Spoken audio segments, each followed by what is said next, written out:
Hello students, good morning to everybody. Today I am going to teach you history, class 8, chapter number 8. Our headline of chapter is colonial education and its impact. Lecture 3 है. Today I am going to teach you lecture 3, the last lecture of chapter number 8. Attention, everybody open your book history. Page number 189, point number 6, and the headline of point 6 is National Education, राष्ट्रीय शिक्षा नीति. From the early 19th century, so many Indian thinkers felt that Western education would help to modernize India.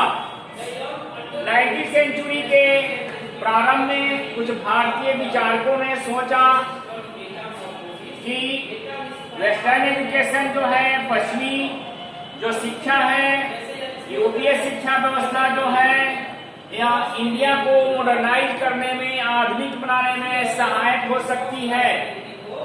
As for example Raja Rammohan Roy, उदाहरण के लिए इसके supporter, western education के supporter Raja Rammohan Roy थे, जो एक सोशल रिफॉर्मर थे, और उन्हीं के प्रयास से सती प्रथा का अंत हुआ था, सती सिस्टम का एवोल्यूशन हुआ था.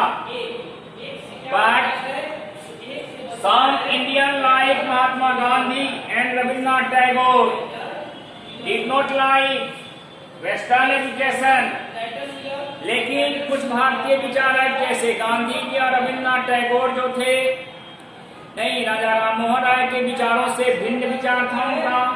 वे नहीं, एक वेस्टर्न एजुकेशन को पसंद नहीं करते थे गांधी जी और रविन्द्रनाथ टैगोर. उनका क्या कहना था? तो उनका कहना था कि दे स्टार्टेड स्वदेशी मूवमेंट. गांधी जी स्वदेशी आंदोलन चलाए, जिसमें अपने देश के अंदर एजुकेशन में भी स्वदेशी शिक्षा की व्यवस्था की गई.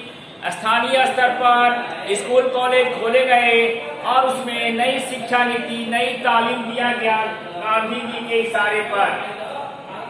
Rabindranath Tagore and the Shanti Niketan 7 point है. Rabindranath Tagore wanted to Indian students to go free from the European culture. Rabindranath Tagore चाहते थे कि इंडियन स्टूडेंट जो हो, यूरोपीय शिक्षा व्यवस्था से, यूरोपीय कल्चर से अलग शिक्षा ग्रहण करें, इनकी अलग कल्चर हो. So Rabindranath Tagore set up school out in the open name the Shanti Niketan at Bolpur near Calcutta.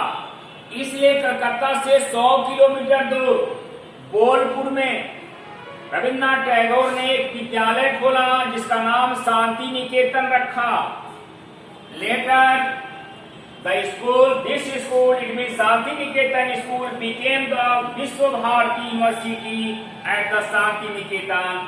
और वही शांति निकेतन आगे चलकर विश्व भारती यूनिवर्सिटी के नाम से जाना जाता है, जो विश्व प्रसिद्ध है और वर्ल्ड के सारे स्टूडेंट आकर उसमें स्टडी करते हैं. एक पॉइंट है, लास्ट पॉइंट है, गांधी जी एंड नई तालीम. गांधी जी और उनकी नई शिक्षा व्यवस्था. Gandhi ji boycotted the western education. Gandhi ji पश्चिमी यानी यूरोपीय शिक्षा व्यवस्था का विरोध करते थे, बायकॉट करते थे, बहिष्कार करते थे.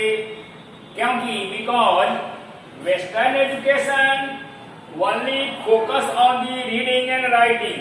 क्योंकि पश्चिमी शिक्षा केवल लिखने और पढ़ने पर ही प्रकाश डालता था. He would like to say that education means all around development in the children, men and women, not just the ability to read and write. उनका कहना था कि एजुकेशन का मतलब होता है कि हर क्षेत्र में छात्रों का विकास हो, मानसिक विकास हो, शारीरिक विकास हो, छात्रों का, पुरुषों का, महिलाओं का.